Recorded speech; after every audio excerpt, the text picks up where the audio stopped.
Hey everyone, Jim Branscombe here, back again for another edition of In the Mouth of Cinemadness. Yeah, not doing the silly voice. I've been doing some sinus stuff and I just don't want to be, whatever. Anyway, this is a sub-series of the Cinematic Void vlog where I talk about movies and media that I saw growing up, or, maybe in high school or in college, and, even into deeper adulthood, that all kind of help create what eventually would become Cinematic Void. Now today I'm talking about not just a movie, but something that was really, really big in my childhood, which is the Masters Universe. Masters of the Universe. Live the adventure. Obviously, it's a movie that was produced by Canon Films, but before that, it was a cartoon that was made to sell toys. And as a kid of the 80s, I loved He-Man and the Masters Universe. Here's a couple pictures with my He-Man collection as a kid. Now, I was all about this. To the point, I remember one time going to some kind of toy store or maybe a department store, and I was looking for Moss Man.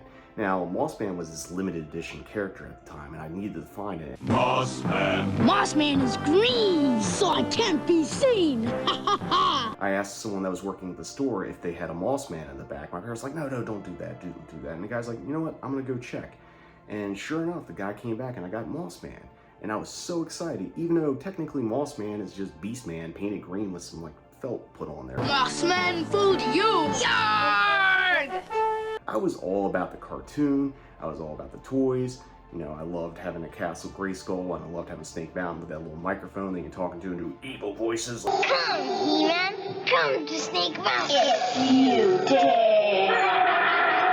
So as a young child that loved Masters Universe, the toys and the cartoon, I was beyond excited to go see a live action version of it, and I begged my parents to go take me see it. My parents took me to a lot of movies, took me to a lot of Disney stuff, took me to Star Wars, Indiana Jones. I remember I was kind of traumatized when I saw Temple of Doom way too young, and the whole ripping out the heart scene. Yeah, maybe ill-advised on my parents' part, or, kind of molded me into the person I am today. Anyway, I begged to go see Masters Universe, and I don't know if it was opening weekend, but it was pretty early on, and I went to see it. I sat down, I'm really excited, and, started to notice some things as I'm watching the movie. It wasn't exactly like the cartoon, although I do think Frank Langella playing Skeletor was incredible. That was my favorite part of it, because, who doesn't like Skeletor? But, there was a couple other created characters that weren't in the cartoon that were now in the movie. Dolph Lundgren as He-Man, that's fine. But then it did something. It went to the real world, or United States or something. It left Eternia, and I'm assuming it was for budget reasons or whatever, but once you took all those characters and you put them into the everyday world, something just didn't click for me. And at the end of the movie, I felt something I hadn't felt before when going to see a movie in the movie theater.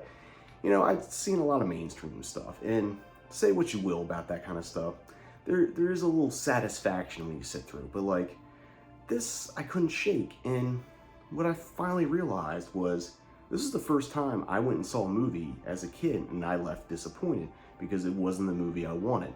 And it bummed me out, and it bummed me out so much that I think I gave up on He-Man. I might have been aging out at that point, but it was just the whole movie just tarnished everything, and it kind of stuck for me for many, many years.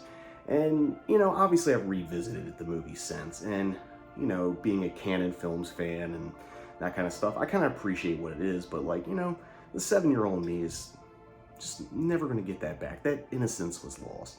The only other thing I can compare it to is in 1996, when I went to go see the Misfits, who had reunited. I had gotten into punk rock, really loved the Misfits, went to the Trocadero, which no longer exists in Philadelphia, and instead of seeing the Glenn Danzig fronted Misfits, it was the Michael Graves era. Sure, Jerry Only and Doyle were in the band, but, it was Michael Graves and Dr. Chud, and sure, they played all my favorite Misfits songs, but it just didn't feel the same. And after that show, I just kind of felt the same disappointment as seeing Masters Universe in the theater, and, kind of sticks with me to this day. I actually stopped listening to Misfits for many years after that show.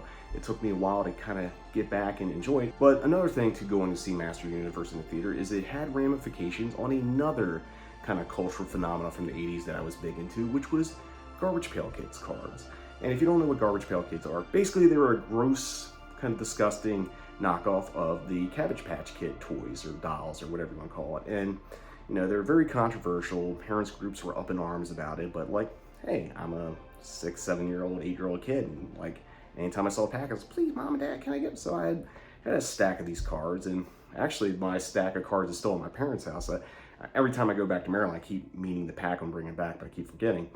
And just like Masters Universe, because the Garbage Pail Kids was such a big phenomenon, there was going to be a Garbage Pail Kids movie. And just like Masters Universe, I was like, please, Mom and Dad, I want to go see this movie. I have to see it. My parents saw the trailer and were like, no. And, you know, that was the first time they said no. I mean, I think the movie's only rated PG or PG-13, but they're like, we don't think you should see this. And as a kid, I took it as like this, this now thing I can't see, like this forbidden fruit. But in reality, maybe my parents were doing me a favor, because years later, when I was high school age, I went on eBay and I bought the Garbage Pail Kids movie on VHS. And I was like, ha, now I can finally relive the childhood I didn't get by not seeing this movie in the theater. I paid $30 plus shipping, so it might have been closer to $40 to get this thing. And two things happened. One, it got announced for DVD shortly thereafter, and I could have paid $10 for it on DVD instead of like $40 on VHS. And two, I sat down and watched it. And that's when I realized my parents were right. They were right for not taking me, because Garbage Pail Kids, the movie's terrible. I know people like it and this and that, but like, it has the same problems that Master Universe has. It's like, you're not focusing on the thing that the kids like, which are the weird fucking creatures and monsters and stuff like that. You're focusing on the humans. I don't care about Courtney Cox in Master Universe. I don't care about this little kid and the wizard and Garbage Pail Kids. Just give me the weird shit. So, yeah, disappointment. So, that's going to wrap up this In the Mouth of Cinemadness. Tell me, when was the first time you saw Master Universe? Did you see it as a young child of the 80s? And, you know, what was your reaction? Were you disappointed? Were you into it? Or did you see it later in life and you came in with a clean slate and were able to enjoy it? Also, did you collect He-Man figures? Did you collect Garbage Pail Kids? Let me know in the comments. Until next time, see you in the void. I am He-Man. Call She-Ra and me at 1-900-909-2233. We'll journey to distant worlds, explore the universe. And probably battle Skeletor along the way, huh? Probably, Orko.